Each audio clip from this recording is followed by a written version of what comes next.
கர்த்தருடைய நாமம் மகிமைப்படுவதாக. இந்த நேரத்திலும் கூட நாம் ஜெபித்து இந்த நாள் வகுப்பை ஆரம்பிக்கலாம்.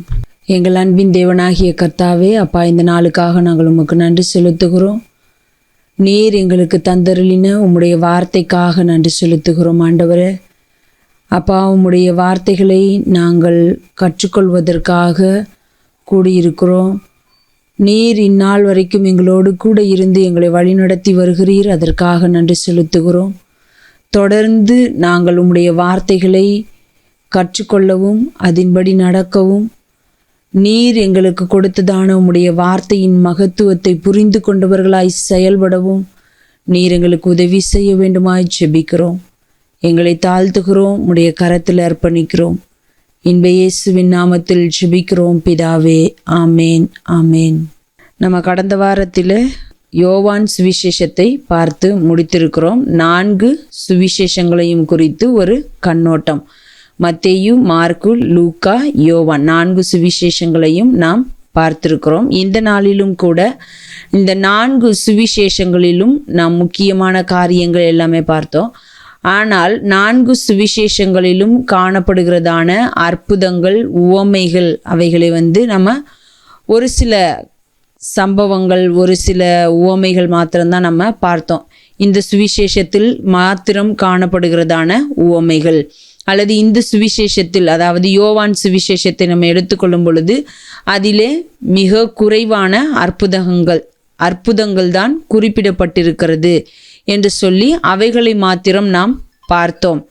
நம்ம ஒரு சில அற்புதங்கள், உவமைகள், இவைகளை குறித்து நம்ம பார்த்தோம். ஆனால் இன்றைக்கு இயேசு செய்ததான அற்புதங்கள் மத்தேயு, மார்க்கு, லூக்கா, யோவான் 4 சுவிசேஷங்களிலும் நமக்கு குறிப்பிடப்பட்டுள்ளதான அற்புதங்கள் எவை அப்படின்றத தான் நம்ம இன்னைக்கு ஒரு காரியங்களை பார்க்க போகிறோம். அதாவது அற்புதங்கள் எத்தனை இருக்கிறது அப்படின்றத நம்ம பார்க்க போகிறோம். இயேசு கிறிஸ்து செய்ததான காரியங்கள் எல்லாவற்றையும் எழுதினால் இந்த உலகம் கொள்ளாது அப்படின்னு சொல்லி யோவான் எழுதியிருக்கிறதை நம்ம பார்க்க முடிகிறது. ஆனால் அவர்கள் மிகவும் தேவையான ஒரு சில அற்புதங்களையும் உவமைகளையும் அவருடைய போதனைகளையும் குறிப்பிட்டு எழுதியிருக்கிறதை நம்ம பார்க்க முடிந்தது. அப்படி நாம் இந்த 4 சுவிசேஷங்களிலும் குறிப்பிட்டு சொல்லப்பட்டிருக்கிறதான அற்புதங்களின் எண்ணிக்கையை பார்க்கும் பொழுது 37 இருக்கிறது என்று நாம் பார்க்க முடிகிறது. 37 அற்புதங்கள் இருக்கிறதை பார்க்க முடிகிறது.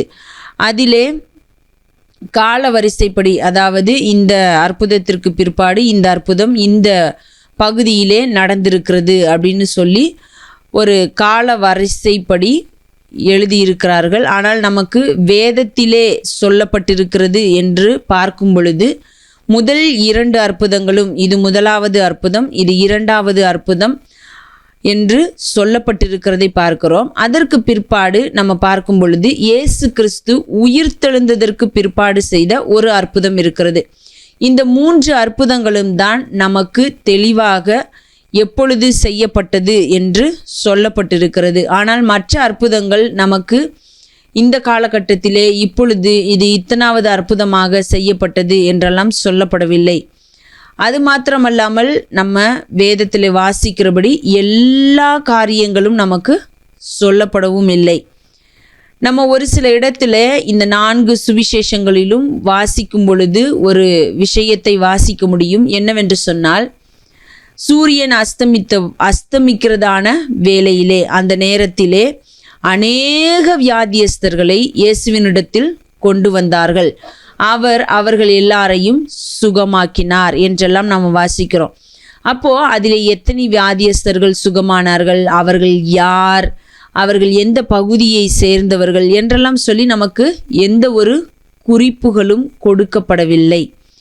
நமக்கு குறிப்புகள் கொடுக்கப்பட்டு யாருக்கு இந்த அற்புதம் நடந்தது, எந்த விதத்திலே நடந்தது என்று சொல்லப்படுகிறதான அற்புதங்கள் ஒரு 37 இருக்கிறதை நம்மால் பார்க்க முடிகிறது. அவைகள் எவை அப்படின்னு சொல்லி நான் இப்பொழுது வாசிக்கிறேன். ஆனால் அது எங்கே நடந்தது, அந்த அற்புதம் நடந்ததற்குரிய வசன ஆதாரங்கள் இவையெல்லாம் உங்களுக்கு நோட்ஸில் கொடுக்கப்படும். அதில் நம்ம முதலாவது அற்புதம் என்று வேதத்திலேயே சொல்லப்பட்டிருக்கிற அற்புதம் அப்படின்னு நம்ம பார்க்கும் பொழுது தண்ணீரை திராட்சரசமாய் மாற்றியது. இது கலிலேயாவில் உள்ள கானா ஊரிலே நடந்தது.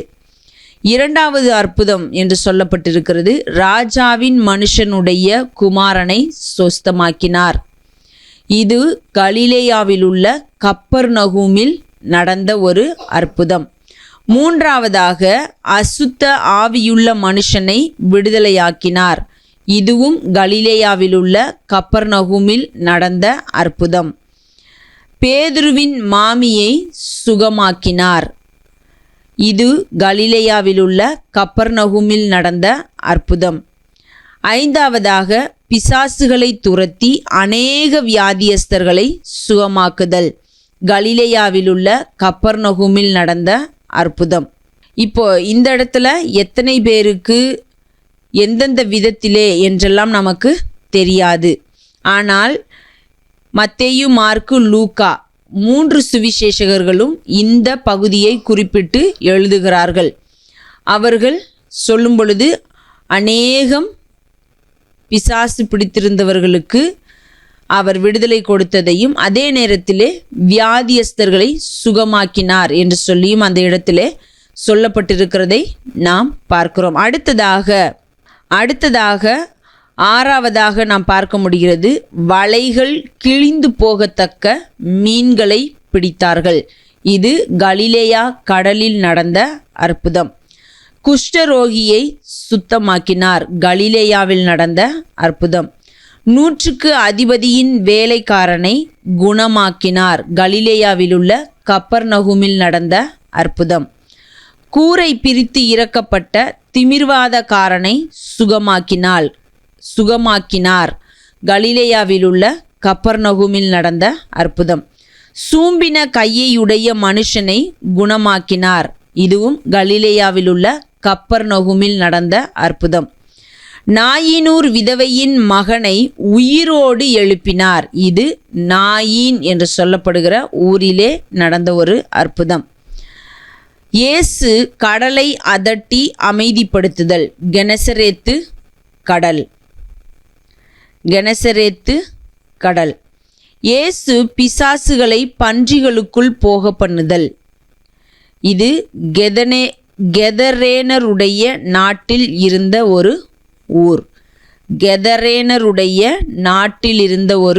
ஊர். பெரும்பாடுள்ள ஸ்திரீயை சுகமாக்கினார். கலிலேயாவில் உள்ள கப்பர்நகூம். யவீருவின் மகளை உயிரோடு எழுப்பினார். கலிலேயாவில் உள்ள கப்பர்நகூம். 2 குருடருக்கு பார்வை கொடுத்தார். கலிலேயாவில் உள்ள கப்பர்நகூம். பிசாசு பிடித்த ஊமையான மனுஷனை விடுதலையாக்கினார். கலிலேயாவில் உள்ள கப்பர்நகூம். 38 வருஷம் வியாதி கொண்ட ஒரு மனுஷனை சுகமாக்கினார். இது பெதஸ்தா குளத்தண்டையிலே நடந்த அற்புதம். 5000 பேருக்கு அதிகமானவர்களை போஷித்தல். பெத்சாயிதா. இயேசு கடலின் மேல் நடத்தல்.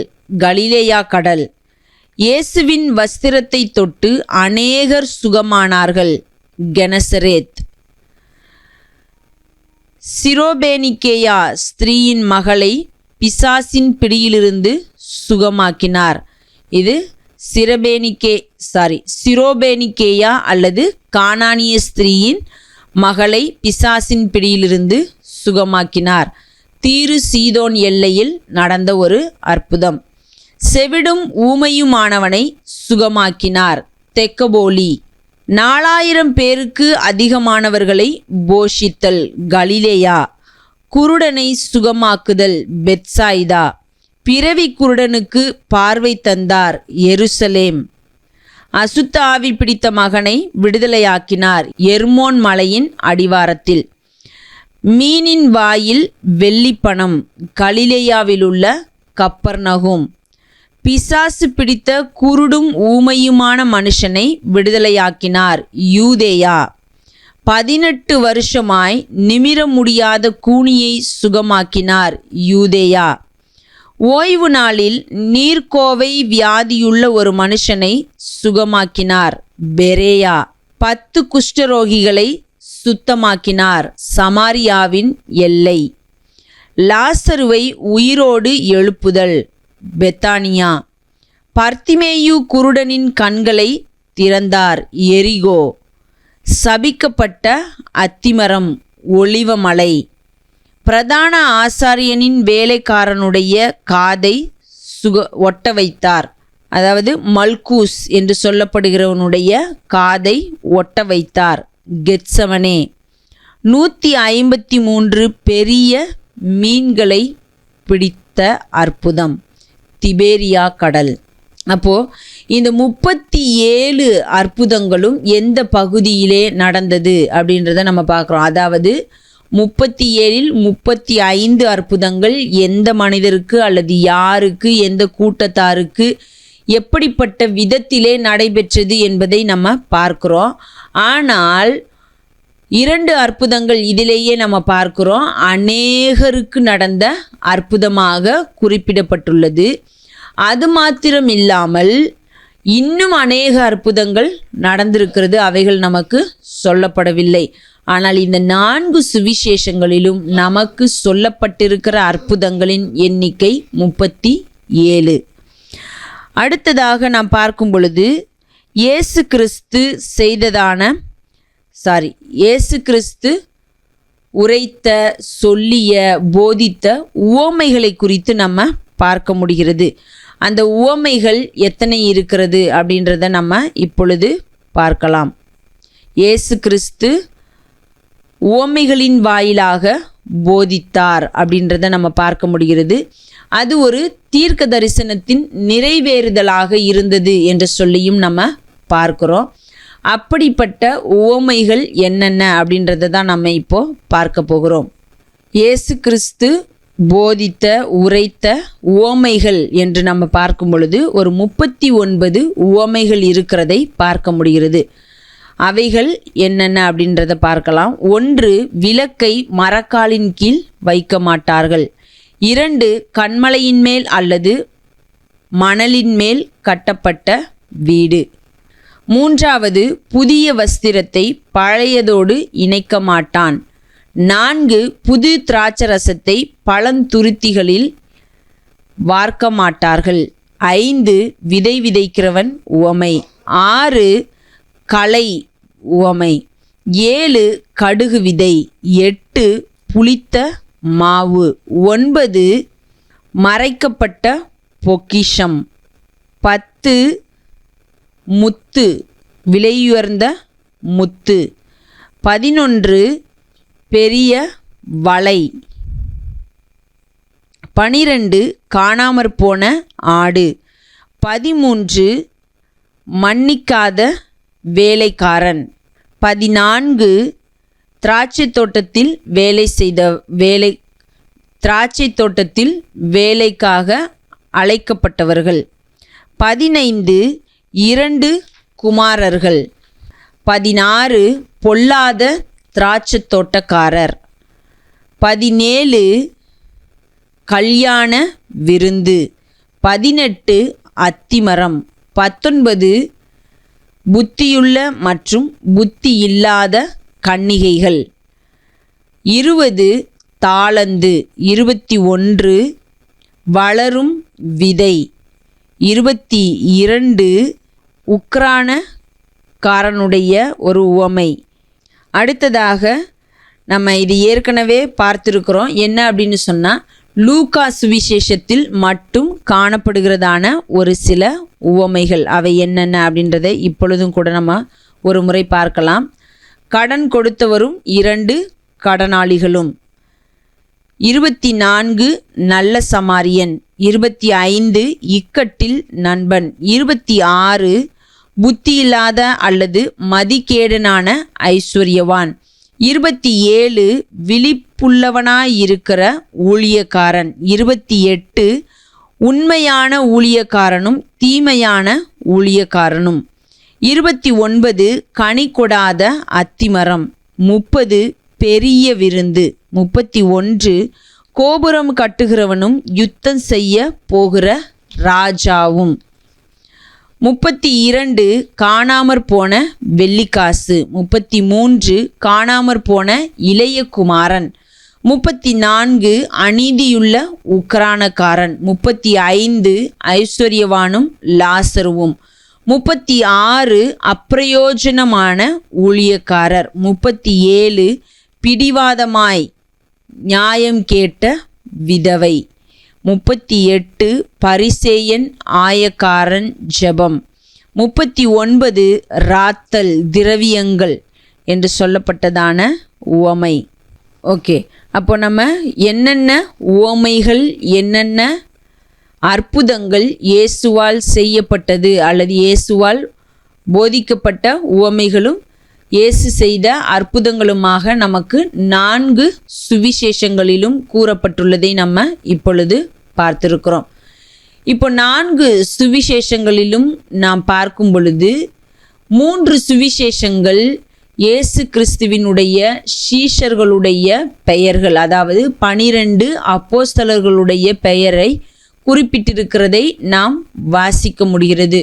3 சுவிசேஷங்களிலும் 12 பேருடைய பெயர்களும் இடம்பெற்றிருக்கிறதை நாம் பார்க்கிறோம். அப்போஸ்தலருடைய நடபடிகளிலும் கூட யூதாசுடைய பெயர் இல்லாமல் மற்ற சீஷர்களுடைய பெயர் இடம்பெற்றிருக்கிறதை பார்க்க முடிகிறது. அதே நேரத்தில் அப்போஸ்தலருடைய நடபடிகளை நாம் வாசிக்கும் பொழுது யூதாஸ் காரியோத்துக்கு பதிலாக தெரிந்து கொள்ளப்பட்டதான மத்தியா என்பவருடைய பெயர் இடம்பெற்றிருக்கிறதை, அதாவது மத்தியா என்பவரை அவர்கள் தேர்ந்தெடுக்கிறதை நாம் வாசிக்க முடிகிறது. யோவான் சுவிசேஷத்திலே 12 பேருடைய பெயர்களையும் நாம் ஒரே நேரத்தில் ஒரே இடத்தில் வாசிக்க முடியாவிட்டாலும் இயேசு தம்முடைய சீஷர்களை அழைத்த விதமும், அதாவது இயேசு தம்முடைய சீஷர்களுக்கு பெயரிட்ட விதம், இயேசு தம்முடைய சீஷர்களோடு உறவாடின விதங்கள் என்று நாம் வாசிக்க முடிகிறது. அப்போ இயேசு கிறிஸ்து அவருடைய சீஷர்களுடைய பெயர்களை நாம் வேதத்தில் பார்க்கிறோம். அவர்கள் புஸ்தகங்களை எழுதினவர்களாகவும் இருக்கிறார்கள். அவர்கள் இயேசு கிறிஸ்துவோடு கூட பயணித்து ஒரு சில காரியங்களை செய்திருக்கிறார்கள். அவர்கள் இயேசு கிறிஸ்துவினிடத்திலிருந்து கற்றுக்கொண்டவர்களாக காணப்பட்டார்கள் என்றெல்லாம் நம்ம பார்க்க முடிகிறது. ஆனால் அநேகருடைய காரியங்கள் வேதத்திலே மிகவும் தெளிவாக, அதாவது மிகவும் விரிவாக விளக்கமாக கொடுக்கப்படவில்லை, சொல்லப்படவில்லை. ஆனால் ஒரு சிலருடைய வாழ்க்கை வரலாறு மாத்திரம் வேதத்திலேயே நமக்கு டீட்டெயில்டாக, அதாவது விளக்கமாக கொடுக்கப்பட்டிருக்கிறதை நாம் பார்க்கிறோம். அப்போ அப்படிப்பட்டவர்களுடைய வாழ்க்கையும் அதே நேரத்திலே ஒரு சிலருடைய வாழ்க்கை வேதத்திலே மிக குறைவாக சொல்லப்பட்டிருக்கிறது. ஆனால் அவர்களை குறித்து நாம் வரலாற்றிலே பார்க்க முடிகிறது. ஆகையினாலே அவர்களுடைய வாழ்க்கையை குறித்ததான ஒரு சில விஷயங்களை மாத்திரம் நாம் வேதத்திலிருந்தும் வேதத்திலே இல்லாத ஒரு சில விஷயங்களை வரலாற்றிலிருந்தும் மற்ற நூல்களிலிருந்தும் தெரிந்து கொள்ளலாம். அவர்கள் எப்படி வாழ்ந்தார்கள், அவர்கள் என்ன செய்தார்கள் என்பதை குறித்து ஒரு சில காரியங்களை நாம் கற்றுக்கொண்டு அதற்கு பிற்பாடு அப்போஸ்தலருடைய நடபடிகள் புஸ்தகத்தை நாம் பார்க்கலாம். இப்போ நம்ம இந்த 12 பேருடைய ஒரு சில காரியங்கள், அவர்கள் யார், எப்படிப்பட்டவர்கள், என்ன செய்தார்கள் என்பதை குறித்து தான் நம்ம இப்பொழுது பார்க்க போகிறோம். இயேசு கிறிஸ்து தம்முடைய சீஷர்களை தெரிந்து கொண்ட விதத்தை குறித்து நாம் அங்கங்கே வாசிக்க முடிகிறது. அது மாத்திரமல்லாமல் இயேசு கிறிஸ்து அவர்களோடு பயணித்தார், எப்படி பயணித்தார் என்பதையும் நம்ம வேதத்தில் பார்க்கிறோம். அது மட்டும் இல்லாமல் அவரோடு கூட நெருங்கி வாழ்ந்தவர்கள் என்று சொல்லியும் ஒரு சிலரை குறித்து நம்மாலே பார்க்க முடிகிறது. அதிலே 3 சுவிசேஷங்களிலும் பார்க்கும் பொழுது பெயர் அட்டவணையிலே நாம் பார்க்கிறதான வேளையிலே முதலாக இருக்கிற பெயர் யாருடையது அப்படின்னு சொன்னால் சீமோன் என்கிற பேதுரு என்று சொல்லி நம்மால் பார்க்க முடிகிறது. இந்த சீமோன் என்கிற பேதுரு யார், அவர் எப்படிப்பட்டவர், அவர் என்ன செய்தார் என்று தான் நாம் இன்றைக்கு பார்க்க போகிறோம். இயேசு கிறிஸ்துவினுடைய சீஷர்களில் அப்போஸ்தலர்களில் முதலாவது நபர் சீமோன் என்கிற பேதுரு. சீமோன் நாணல் என்று அர்த்தம். இயேசு இந்த சீமோனுக்கு கொடுத்த பெயர் பேதுரு. பேதுரு என்பதற்கு பாறை என்று அர்த்தம். இவருடைய தந்தையின் பெயர் யோனா, சகோதரன் பெயர் அந்திரேயா. இவரும் இயேசு கிறிஸ்துவின் சீஷர்களில் ஒருவராக இருந்தவர். இவருடைய ஊர், இவர் எந்த ஊரைச் சேர்ந்தவர் என்று சொல்லி நாம் பார்த்தோமானால் பெத்சாயிதா என்று சொல்லப்படுகிற பட்டணத்தை சேர்ந்தவர்.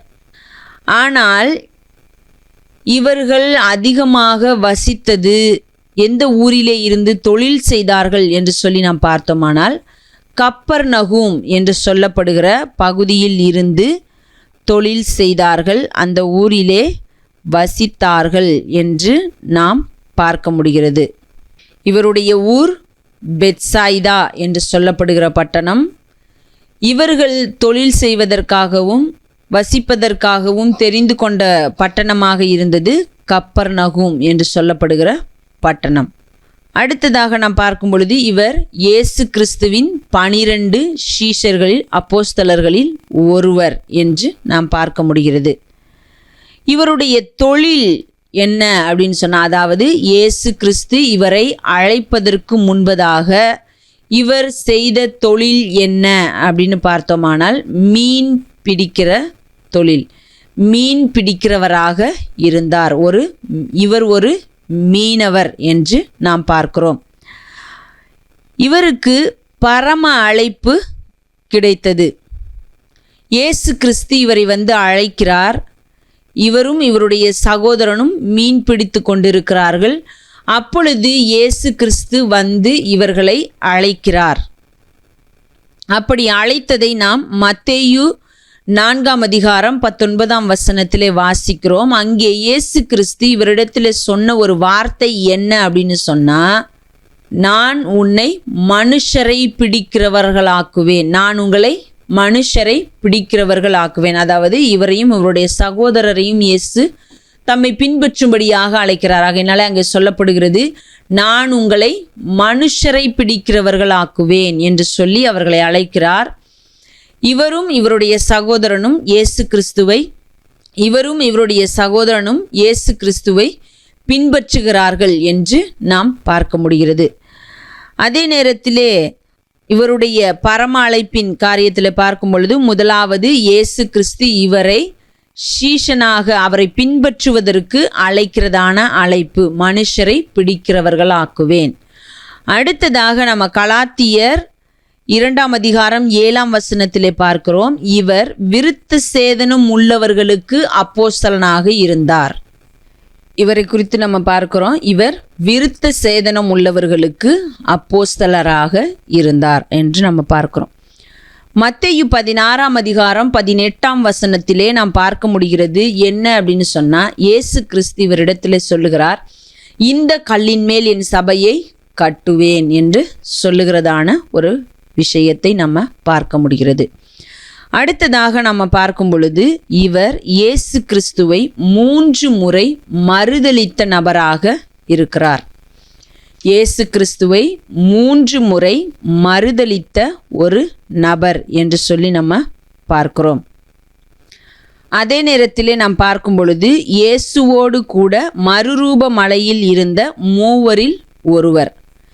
இயேசு கிறிஸ்து 70 பேரை தெரிந்து கொண்டு அவர்களை அனுப்பினார் என்று நம்ம பார்க்கிறோம். அடுத்ததாக 12 பேரை எப்பொழுதும் தம்மோடு கூட இருக்கும்படியாக தெரிந்து கொண்டார் என்று நம்ம பார்க்கிறோம். அநேக நேரங்களிலே இந்த 12 பேர் தான் அவரோடு கூட இருந்தவர்கள். அது மாத்திரமல்லாமல் அநேக விசேஷமான தருணங்களிலே 3 பேர் மாத்திரம் இயேசு கிறிஸ்துவோடு கூட இருந்தார்கள். மறுரூபமலையாகட்டும், யவிருவின் மகளை எழுப்புகிற நேரமாகட்டும், இன்னும் இந்த கெத்சமனே தோட்டத்திலே ஆகட்டும், இப்படி ஒரு சில விசேஷமான நேரங்களிலே இயேசு கிறிஸ்துவோடு கூட இருந்த 3 பேர், அந்த 3 பேரில் இவர் ஒருவர் என்று நாம் பார்க்க முடிகிறது. இயேசு கிறிஸ்துவோடு மறுரூப மலையில் இருந்த 3 ஒருவர் என்று நம்ம பார்க்கிறோம். அடுத்ததாக அப்போஸ்தலனாகிய பவுலால் கடிந்து கொள்ளப்பட்டவர். அப்போஸ்தலனாகிய பவுல் இவரை கடிந்து கொண்டார் என்று நம்ம பார்க்கிறோம்.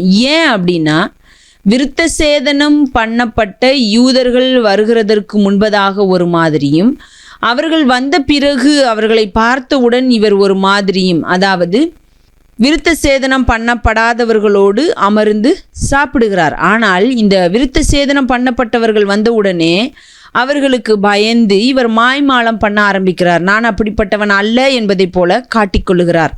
ஆகையினாலே பவுல் அவரை கடிந்து கொள்ளுகிறார் என்று நம்ம பார்க்கிறோம். இயேசு இருந்த நாட்களிலே இவர் இயேசுவால் கடிந்து கொள்ளப்பட்ட நபராக இருந்தார். என்ன சொல்லி இயேசு அவரை கடிந்து கொண்டார் என்று சொன்னால், இவரை பின்னாக போ சாத்தானே என்று கடிந்து கொள்கிறார். ஏன் என்று சொல்லி நம்ம பார்த்தோமானால், இயேசு கிறிஸ்து தம்முடைய மரணத்தை குறித்து முன்னறிவிக்கும் பொழுது இவர் இயேசு கிறிஸ்துவை அழைத்து சென்று தனியாக அழைத்து சென்று இவர் இயேசு கிறிஸ்துவை தனியாக அழைத்து சென்று அவரை கடிந்து கொள்ளுகிறார்.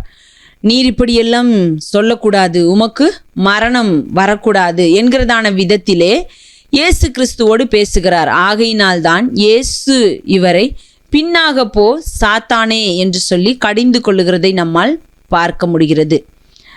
அடுத்ததாக நம்ம பார்க்கும் பொழுது, இவர் தேவதூதனால் சிறைச்சாலையிலிருந்து விடுவிக்கப்பட்டவர். தேவதூதனால் சிறைச்சாலையிலிருந்து விடுவிக்கப்பட்டவர். ஏரோது ராஜாவின் காலத்திலே நம்ம அதை பார்க்கிறோம். அது அப்போஸ்தலர் 12ஆம் அதிகாரத்தில் இருக்கிறதை நம்ம வாசிக்க முடிகிறது. அடுத்ததாக நம்ம பார்க்கும் பொழுது, யோப்பாவில் தோல் பதனிடுகிற சீமோன் வீட்டில் இருந்த பொழுது ஞான திருஷ்டி அடைந்து புறஜாதியானாகிய கொர்நேலியுவுக்கு சுவிசேஷத்தை அறிவிக்கும்படி அழைத்து செல்லப்பட்டவர். இப்போ தோல் பதனிடுகிற மனுஷனாகிய சீமோன் வீட்டில் இருக்கிறாரு. அந்த நேரத்தில் ஆண்டவர் அவருக்கு ஒரு தரிசனத்தை காண்பித்து ஒரு புறஜாதி மனுஷனாக இருந்த கொர்நேலியுவின் வீட்டிற்கு அவரை அழைத்து சென்று அங்கே அவரை குறித்து அறிவிக்கும்படி செய்கிறார் அப்படின்றத நம்ம பார்க்க முடிகிறது. அடுத்ததாக நம்ம பார்க்கும் பொழுது, இவர் ஒரு கல்லாதவர், படிப்பறிவு இல்லாதவர் என்று நம்ம பார்க்க முடிகிறது. இவர் தேவனுக்கு விரோதமாக பாவம் செய்தவர்களை தைரியமாய் கடிந்து கொண்டவர். யாரை அப்படின்னு பார்த்தோன்னா, அனனியா சப்பீரால் என்று சொல்லப்படுகிறதான தம்பதியினர் தேவனுக்கு விரோதமாக காரியத்தை செய்த பொழுது, அதாவது பொய் சொன்ன பொழுது அவர்களை கடிந்து கொண்டார். நீங்கள் இப்படி செய்தது என்ன என்று சொல்லி அவர்களை கேள்வி கேட்டார் என்று நம்ம பார்க்க முடிகிறது. அது மாத்திரமல்லாமல் நாம் பார்க்கும் பொழுது, இவர் சமாரியா என்று சொல்லப்படுகிறதான பட்டணத்திற்கு அனுப்பப்பட்டார். இவரும் யோவானும் சேர்ந்து சமாரியா பட்டணத்திற்கு போகிறார்கள். அங்கே பரிசுத்த ஆவியை பெற்றுக்கொள்ளும்படியாக அங்கிருந்ததான விசுவாசிகளுக்காக ஜெபிக்கிறார்கள். அப்படி அவர்களுக்காக ஜெபித்த பொழுது அங்கிருந்தவர்கள் தேவனுடைய ஆவியை பெற்றுக்கொண்டார்கள் என்று நம்ம பார்க்கிறோம். அதே நேரத்தில் அங்கு இருந்ததான சீமோன் என்று சொல்லப்படுகிற ஒரு மாயவித்தைக்காரன், அவன் என்ன செய்கிறான் என்று சொன்னால், ஆவியானவரை பணத்தை கொடுத்து வாங்கலாம் என்று சொல்லி அவன் முற்படுகிற பொழுது அவனை கடிந்து கொள்ளுகிறார். இந்த பேதுரு அந்த சீமோன் என்று சொல்லப்படுகிற மாயவித்தைக்காரனை கடிந்து கொண்டார். பணத்திற்காக ஆசைப்பட்டு தேவையில்லாத காரியங்களை இவர் செய்யவில்லை என்று நம்ம பார்க்க முடிகிறது. இன்றைக்கும் நம்ம இப்படிப்பட்ட காரியங்களை பார்க்க முடியும். என்ன அப்படின்னு சொன்னால், கொஞ்சம் ஆண்டவர் அவர்களுக்கு ஒரு சில வரங்களை கொடுக்கும் பொழுது, ஒரு சில தாளந்துகளை கொடுக்கும் பொழுது அவர்கள் அதை இன்றைக்கு விற்கிறதை நாம் பார்க்க முடிகிறது. தீர்க்கதரிசி என்று சொல்லிக் கொள்கிறார்கள். உண்மையான தீர்க்கதரிசியா பொய்யான தீர்க்கதரிசியா, அது அடுத்த ஒரு கேள்வி. ஆனால் தீர்க்கதரிசி என்று சொல்லிக் கொள்கிறார்கள், சுவிசேஷகன் என்று சொல்லிக் கொள்கிறார்கள். ஆண்டவர் எங்களை தம்முடைய ஆவியினாலே நிறைத்திருக்கிறார், ஆகையினாலே நாங்கள் உங்களுக்காக ஜெபிக்கிறோம் என்று சொல்லுகிறார்கள். இப்படிப்பட்ட காரியங்களை செய்கிறவர்கள் எல்லாம் இன்றைக்கு என்ன செய்கிறார்கள் என்று நாம் பார்க்கும் பொழுது, தங்களுடைய சுய லாபத்திற்காக அதை பயன்படுத்துகிறார்கள். இழிவான ஆதாயத்திற்காக அதை பயன்படுத்துகிறதை நம்மால் பார்க்க முடிகிறது. ஆனால் இந்த பேதுரு அப்படி செய்யவில்லை என்று நாம் பார்க்கிறோம். ஓகே, அடுத்ததாக நம்ம பார்க்கும் பொழுது இயேசு கெனசரேத் என்று சொல்லப்படுகிறதான கடற்கரையிலே ஒரு முறை பிரசங்கித்த பொழுது இவருடைய படகை உபயோகித்து பிரசங்கித்தார். இவருடைய கூட்டாளிகள், தோழர்கள், நண்பர்கள் யார் என்று நாம் பார்த்தோமானால் யோவான், யாக்கோபு. இந்த யோவானும் யாக்கோபும் இயேசு கிறிஸ்துவின் சீஷர்களாகவும் இருந்தார்கள் அப்படின்றதையும் நம்ம பார்க்க முடிகிறது. அடுத்ததாக நாம் பார்க்கும் பொழுது இவர் இயேசுவோடு கூட நெருக்கமாக இருந்த 3 பேரில் ஒருவர். இயேசுவிடம் உத்தரவு கேட்டுக்கொண்டு கடலின் மீது நடந்த ஒரு மனுஷன். இயேசுவிடம் உத்தரவு கேட்டு கடலின் மீது நடந்த ஒரு மனுஷன். இயேசு கிறிஸ்துவிடம் உத்தரவு கேட்டுக்கொண்டு கடலின் மீது நடந்த ஒரு சீஷன் இவர்தான் அப்படின்றத நம்ம பார்க்குறோம். அடுத்ததாக நம்ம பார்க்கும் பொழுது இயேசுவை பிடிக்க வந்த பொழுது, இயேசுவை கைது செய்ய வந்த பொழுது பிரதான ஆசாரியனுடைய காதை வெட்டியவர் இவர்தான். இவருடைய மாமியை இயேசு சுகமாக்கியிருக்கிறார். இவர் 2 நிருபங்களை எழுதியிருக்கிறார். 1 பேதுரு, 2 பேதுரு. இவர் மூலமாக அற்புதங்கள் நடைபெற்றிருக்கிறது. அது என்னென்ன அப்படின்னு சொல்லி நம்ம பார்த்தோமானால், தேவாலயத்தின் அலங்கார வாசலில் அமர்ந்திருந்த சப்பானி குணமானது. தொற்கால் எண்ணப்படுகிற தபித்தாள் என்பவள் உயிரோடு எழுப்பப்பட்டது. ஐனேயா என்ற திமிர்வாதக்காரன் சுகமானது. இது மட்டுமல்லாமல் இவருடைய நிழல் பட்டு அநேகர் குணமானார்கள் என்று நம்ம வாசிக்கிறோம். இவர் மூலமாக அற்புதங்கள் நடைபெற்றிருக்கிறது. 1, அலங்கார வாசலில் அமர்ந்திருந்த சப்பானி எழுந்து நடந்தது. 2, தொற்கால் என்றழைக்கப்பட்ட தபித்தாள் என்ற மனுஷி உயிரோடு எழுப்பப்பட்டது. 3, ஐனேயா என்ற திமிர்வாதக்காரன் சுகமானது. 4, அநேகர் இவருடைய நிழல் பட்டு குணமானார்கள், சுகமானார்கள் என்று நம்ம வாசிக்கிறோம். அடுத்ததாக நாம் பார்க்கும் பொழுது பெந்தேகோஸ்தே நாளில் தைரியமாக எழுந்து பிரசங்கம் பண்ணினார். அதை கேட்டவர்களில் ஏறக்குறைய 3000 பேர் ரட்சிக்கப்பட்டார்கள் என்று நாம் பார்க்கிறோம். எல்லாரும் கேலி கிண்டல் செய்து கொண்டிருந்த பொழுது இவர் தைரியமாக எழுந்து என்ன நடந்தது, இது நடப்பதற்குரிய காரணம் என்ன, நீங்கள் யார், நீங்கள் என்ன செய்ய வேண்டும் என்பதையெல்லாம் இவர் பிரசங்கிக்கிறார். அப்பொழுது ஏறக்குறைய 3000 பேர் ரட்சிக்கப்பட்டார்கள் என்று நம்ம பார்க்க முடிகிறது. அடுத்ததாக நாம் பார்க்கிறதான வேளையிலே ரோமன் கேத்தலிக்க கிறிஸ்தவர்களுடைய கூற்றுப்படி இவர்தான் முதல் போப் என்று சொல்லுகிறார்கள். இதில் நமக்கு வேதத்திலும் எந்த ஆதாரமும் இல்லை. வரலாற்றின்படியும் இவர்தான் முதல் போப்பாக அமர்ந்து எல்லாவற்றையும் செய்தார் என்று சொல்லி எதுவும் இல்லை. ஆனால் ரோமன் கேத்தலிக்க திருச்சபையினர் இதை சொல்லுகிறார்கள். ஆகையினால்தான் இன்றைய நாள் வரைக்கும் அவர்கள் போப் என்று சொல்லப்படுகிற ஒரு தலைமையை தங்களுக்கு ஏற்படுத்தி வைத்து கொள்ளுகிறார்கள். அவர் சொல்லுகிறதை தான் வேத வாக்காக கருதுகிறார்கள். வேதத்தின் வாக்கை மாத்திரம் வேத வாக்காக அவர்கள் எடுத்துக்கொள்ளுவது இல்லை. அடுத்ததாக நாம் பார்க்கும் பொழுது கிழக்கத்திய கிறிஸ்தவர்கள், ஈஸ்டர்ன் கிறிஸ்டியன்ஸ், ஈஸ்டர்ன் ஆர்த்தடாக்ஸ் என்றெல்லாம் நம்ம பார்ப்போம். அவர்களுடைய கூற்றுப்படி நாம் பார்த்தோமானால் இவர் அந்தியோகியாவின் முதல் பேராயர். அந்தியோகியாவில் முதலாக இருந்த ஒரு அந்த திருச்சபையை நடத்துகிற ஒரு மனுஷன். இவர் தான் எல்லாத்துக்கும் ஹெட்டு அப்படின்றது போல சொல்லுகிறார்கள். இது கிழக்கத்திய கிறிஸ்தவர்களுடைய கூற்று. அடுத்ததாக நாம் பார்க்கும் பொழுது பிரான்சிஸ்கன் என்னும் திருச்சபையானது பாரம்பரிய இடமான அப்போஸ்தலனாகிய பேதுருவின் வீடு இருந்த இடத்தில் கட்டப்பட்டுள்ளது.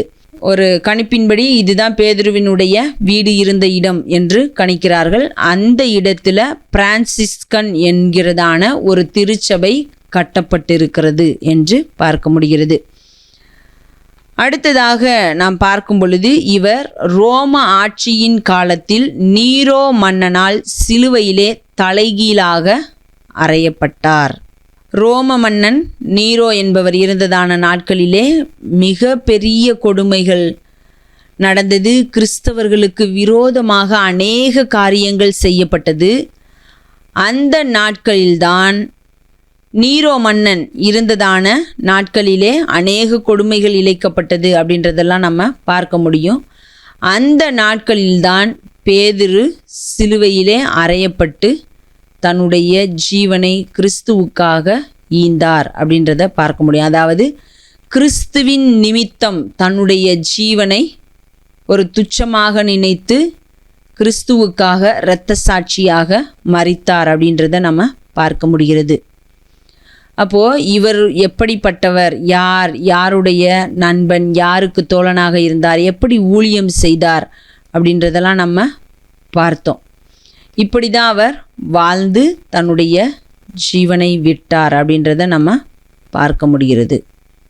அடுத்ததாக நாம் யாரை குறித்து பார்க்கிறோம் அப்படின்னா, இவருடைய சகோதரனாகிய அந்திரேயாவை குறித்து தான் பார்க்கிறோம். இரண்டாவது சீஷன் அந்திரேயா. அவர் யார் அப்படின்னா, இயேசு கிறிஸ்துவின் சீஷர்களில் ஒருவர். அவர் இந்த சீமோன் பேதுருவினுடைய சகோதரன் என்று நாம் பார்க்க முடிகிறது. அவருடைய தந்தையின் பெயர் யோனா. அவரும் பெத்சாயிதா பட்டணத்தை சேர்ந்தவர். ஆனால் தொழில் நிமித்தமாக கப்பர்நகூமிலே வசித்தவர்கள் என்றெல்லாம் நம்ம பார்க்கிறோம். இன்னும் அவர் எப்படி வாழ்ந்தார், அவர் எந்தெந்த விதத்திலே இயேசு கிறிஸ்துவோடு உறவு கொண்டவராக இருந்தார். ஏனென்றால் 3 பேர் தான் இயேசு கிறிஸ்துவுக்கு நெருக்கமாக இருந்தார்கள். அதிலே சீமோன் பேதுரு ஒருவர். இன்னும் 2 பேர் யாருன்னா, யாக்கோபு, யோவான் என்று சொல்லப்படுகிற இவர்களுடைய நண்பர்கள். ஆனால் அந்த மிகவும் நெருக்கமாக இருந்த 3 அந்திரேயா ஒருவராக இல்லை. ஆனால் 12 பேரில் ஒருவராக அவர் இருந்தார். அவர் இன்னும் பல காரியங்களை செய்திருக்கிறார். அவர் எப்படி ஆண்டவருக்காக ஊழியம் செய்தார் என்பதையெல்லாம் குறித்து நாம் அடுத்த வாரம் பார்க்கலாம். இப்பொழுது ஜெபிப்போம். எங்கள் அன்பின் தேவனாகிய கர்த்தாவே, அப்பா, இந்த நாளுக்காக நாங்கள் உமக்கு நன்றி செலுத்துகிறோம். இந்த நாளில் நீர் எங்களோடு கூட இருந்ததற்காக நன்றி செலுத்துகிறோம். தொடர்ந்து எங்களோடு கூட இருங்க, எங்களை வழி நடத்துங்க. நாங்கள் உமக்காய் வாழ எங்களுக்கு கிருபை செய்யுங்க. எங்களை தாழ்த்துகிறோம், உம்முடைய கரத்தில் அர்ப்பணிக்கிறோம். இன்ப இயேசுவின் நாமத்தில் ஜெபிக்கிறோம் பிதாவே, ஆமேன், ஆமேன். என் ஆத்துமாவே கர்த்தரை ஸ்தோத்திரி, என் முழுவலுமே அவருடைய பரிசுத்த நாமத்தை ஸ்தோத்திரி. என் ஆத்துமாவே கர்த்தரை ஸ்தோத்திரி, அவர் செய்த சகல உபகாரங்களையும் மறவாதே. ஆமேன், ஆமேன்.